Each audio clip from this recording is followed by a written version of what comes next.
اعوذ باللہ من الشیطان اللعین الرجیم بسم اللہ الرحمن الرحیم وصلی اللہ علی محمد وعلی بیتہ الطیبین الطاہرین المعصومین۔ بارگاہ ملکوتی امیر المومنین صلوات اللہ وسلامہ علیہ، سرزمین نجف اشرف صحن حضرت فاطمہ الزہرا سلام اللہ علیہا سے مومنین کرام کی خدمت میں امام زمان عجل اللہ فرجہ الشریف کی ولادت کی مناسبت سے سلسلہ گفتگو اس نقطے پہ پہنچا ہے کہ امام علیہ السلام کی غیبت کے زمانے میں ایک انسان مومن کی کیا ذمہ داریاں ہیں۔ واقعاً یہ ایک ایسا موضوع ہے کہ جس کے اوپر سیر حاصل گفتگو کی جا سکتی ہے اور بہت کچھ لکھا گیا ہے مفصل انداز میں اس ٹاپک کے اوپر، لیکن ہم یہاں پہ مومنین کرام کی خدمت میں چند اقساط میں اس موضوع کو مختصر طور پہ بیان کریں گے کہ ایک شیعہ، ایک انسان مومن کی، ایک مسلمان کی امام زمان کی غیبت کے زمانے میں کیا ذمہ داریاں ہیں۔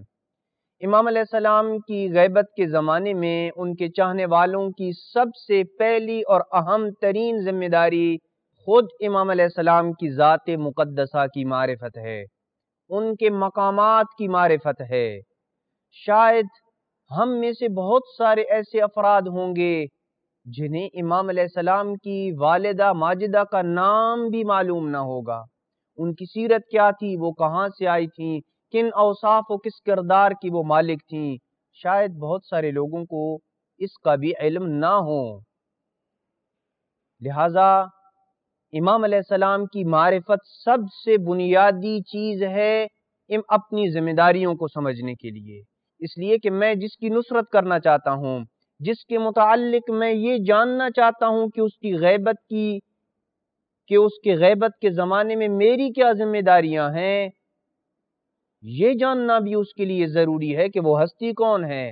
اس کے کیا مقامات ہیں، اس کے کیا القابات ہیں، قرآن میں اس کا ذکر کہاں ہے، روایات اہل بیت میں اس کا ذکر کہاں ہے۔ یہ سارا ایک سسٹم ہے جسے جاننا ضروری ہوتا ہے، تب انسان یہ مشخص کر سکتا ہے کہ میری کیا ذمہ داری ہے۔ پس سب سے پہلی ذمہ داری کسی انسان مومن کی یہ ہے کہ وہ امام زمان عجل اللہ فرجہ الشریف کی معرفت حاصل کرے۔ لیکن اس سے پہلے آج کے اس مختصر سے درس میں ہم یہ بیان کریں گے کہ امام علیہ السلام کی غیبت کے زمانے میں ان کی معرفت سے پہلے ہمیں اور آپ سب کو یہ دعا مانگنی چاہیے کہ مولا، کہ اللہ ہمیں امام زمان کی معرفت کی توفیق نصیب فرما۔ واقعاً یہ دعا ضرور مانگا کریں کہ اللہ ہمیں امام کی معرفت کی توفیق نصیب فرما۔ تو آئیے اس روایت کی طرف بڑھتے ہیں جس میں امام جعفر صادق علیہ السلام نے زرارہ کو معرفت امام زمانہ کے متعلق دعا تعلیم دی، جس دعا کو ہمیں ہر نماز کے بعد پڑھنا چاہیے۔ امام علیہ السلام زرارہ کو بتا رہے تھے کہ زرارہ، آخری زمانے میں ایک وقت ایسا آئے گا کہ مادی برحق کی امامت کے لوگ منکر ہوں گے، ان کے مخلص کم ہوں گے، ان کے ساتھی کم ہوں گے۔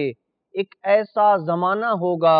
جب امام زمان کی ولادت کے متعلق کوئی شک کرے گا، کوئی ان کی امامت کے متعلق شک کرے گا، تو امام علیہ السلام کے متعلق شکوک و شبہات بڑھ جائیں گے۔ جب یہ گفتگو زرارہ اور امام علیہ السلام کے متعلق ہو رہی تھی تو زرارہ نے کہا، جعلت فداک، میں آپ پہ قربان جاؤں مولا، ان ادرکت ذالک الزمان ای شیء اعمل،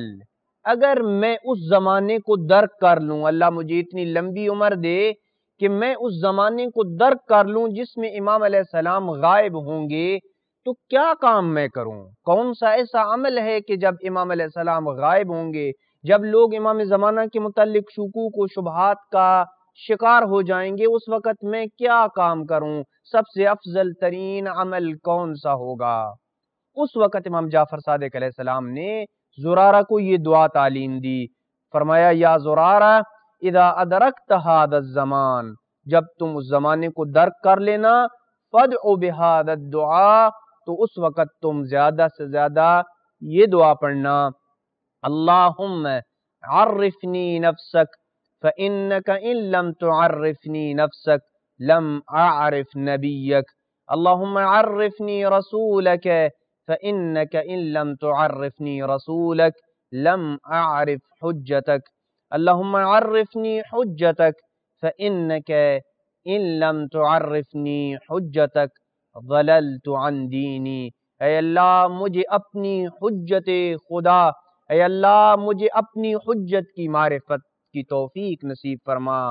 فَإِنَّكَ إِن لَّمْ تُعَرِّفْنِي حُجَّتَكَ اے اللہ اگر تو نے مجھے اپنی حجت کی معرفت عطا نہ کی، ضللت عن دینی تو میں اپنے دین سے گمراہ ہو جاؤں گا۔ دعا ہے کہ اللہ سبحانہ و تعالی ہمیں امام زمانہ کی معرفت کی توفیق دے، اور معرفت کی توفیق سے پہلے اس دعا کے ذریعے ہمیں امام علیہ السلام کی معرفت کے لیے دعا مانگنے کی بھی توفیق نصیب فرمائے۔ انشاءاللہ آئندہ اقساط میں امام علیہ السلام کی معرفت کے متعلق چند دیگر گزارشات کو بیان کرنے کی سعادت حاصل کریں گے۔ وصلی اللہ علی محمد وآل بیتہ الطیبین الطاہرین المعصومین۔